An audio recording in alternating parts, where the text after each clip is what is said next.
If you have a big IRA or 401k, there are really only two options.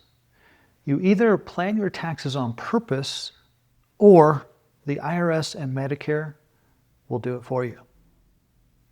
In this video, I'm going to walk you through step by step how Roth conversions actually work for real retirees, how IRMAA and RMDs can quietly blow up your tax bill, and I'll show you inside the actual software that I use to run Roth conversion analysis for my clients. I'm Zach Poitra, and I'm a licensed fiduciary advisor based in Colorado Springs.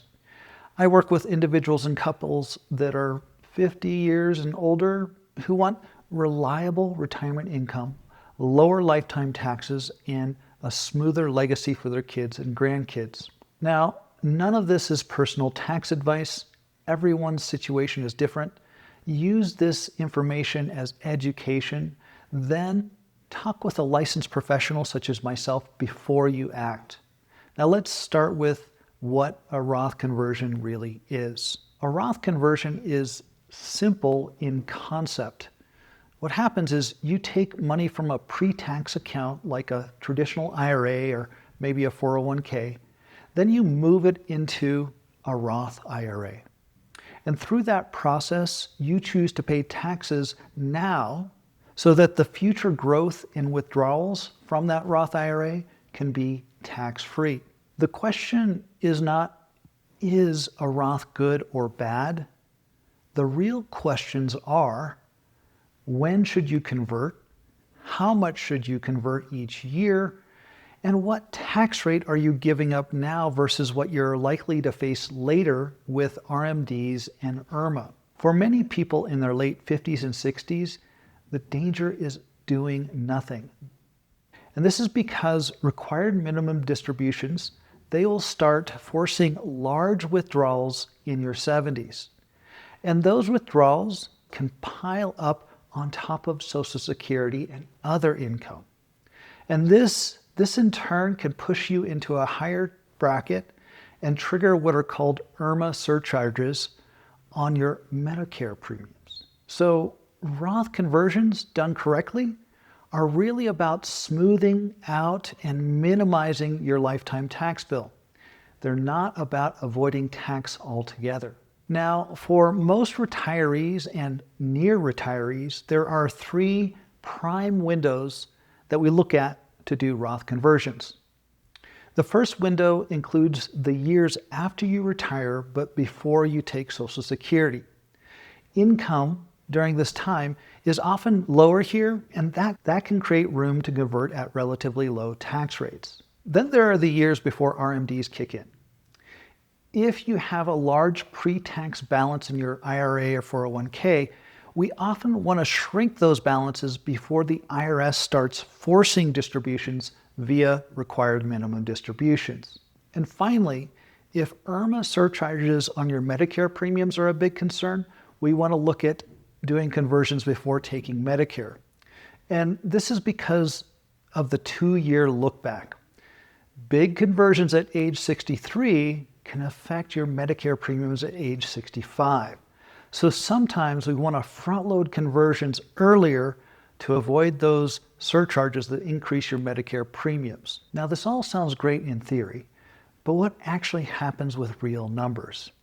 Well, luckily I can show you. In this next section, I will walk you through an example using our professional planning software. Okay, here we are in our proprietary software. This software is the best I've come across thus far. I've worked with other retirement planning softwares in the past, and this really does the best job of providing a 360-degree view of where a family or a client is currently and what type of growth and changes will happen throughout their retirement. In this case, we've got a totally fictional example. This is Mike, who's 60 years old, and Sarah, who's 58. They are still both working. They're not going to retire for a couple more years. And this is the home page for this retirement planning software. As we look at this set of squares or buttons here in the middle, this is where they are at currently at 2025. This button shows both investable liquid assets and other assets. The other assets for Mike and Sarah is simply their home. They have $20,000 in a bank account. And then here we have investment accounts, and we have the detail here that they have a regular taxable brokerage account of $800,000, an IRA of $500,000, and Sarah's 401k of $600,000.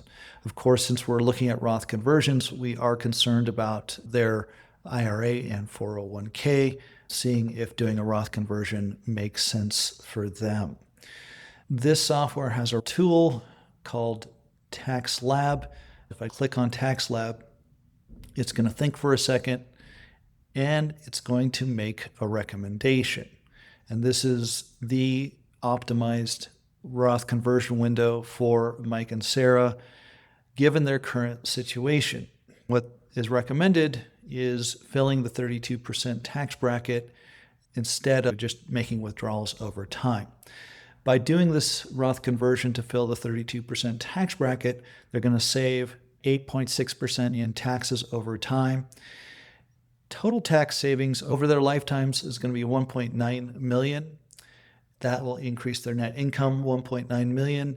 It'll also increase their net legacy by about $863,000, provided they spend all of that $1.9 million. That may be an understatement for the net legacy.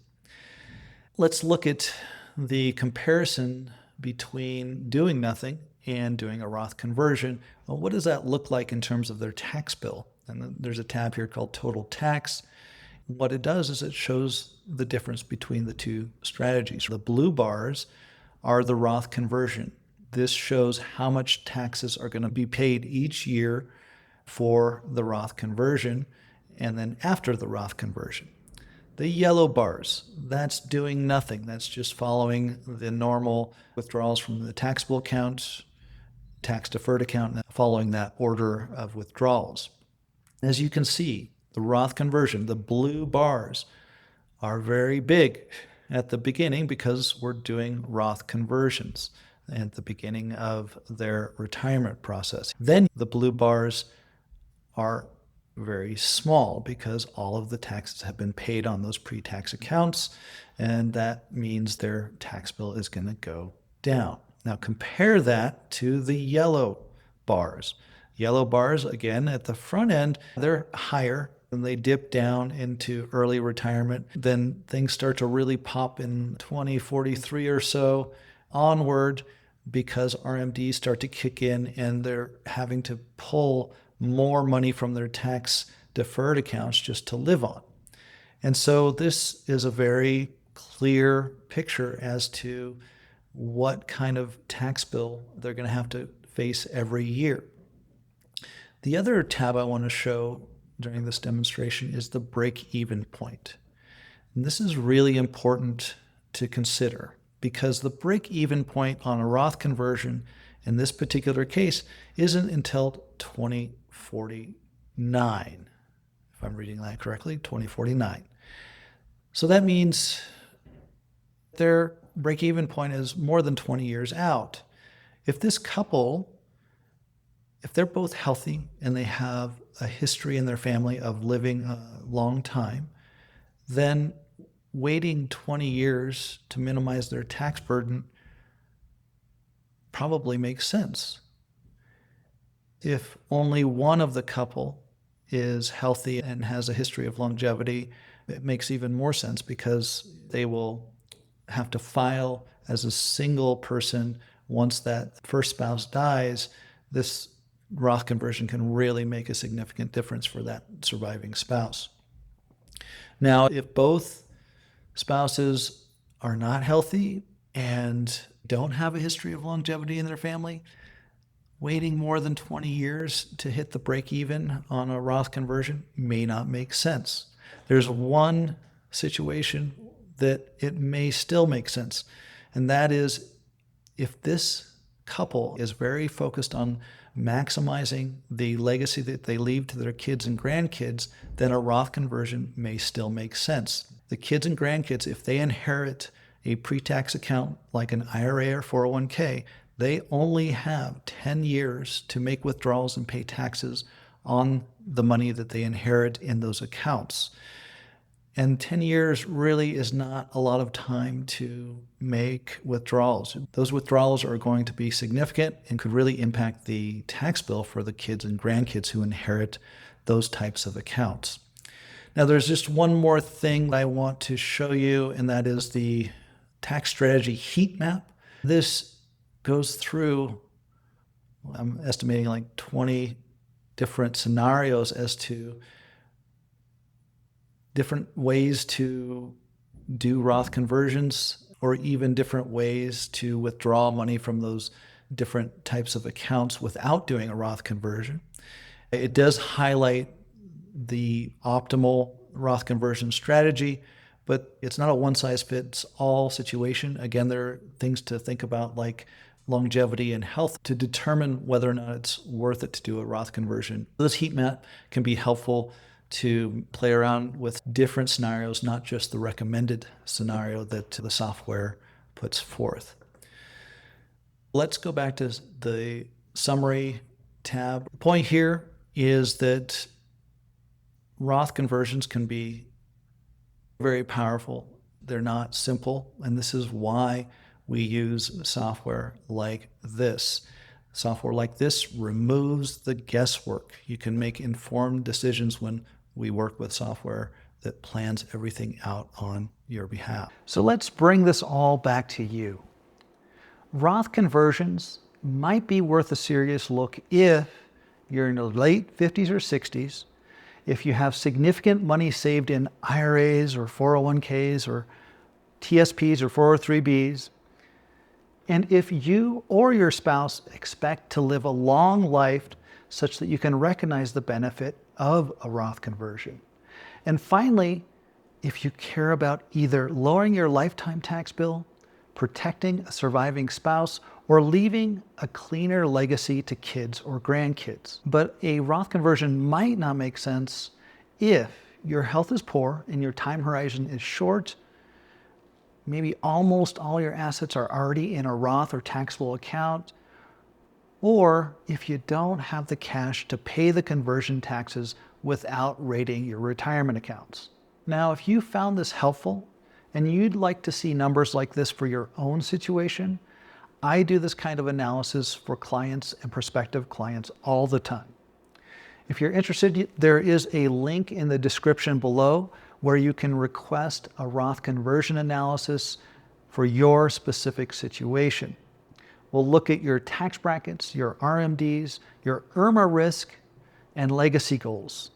And we'll tell you straight up whether a Roth conversion strategy makes sense for you, or if you're just better off leaving things as they are.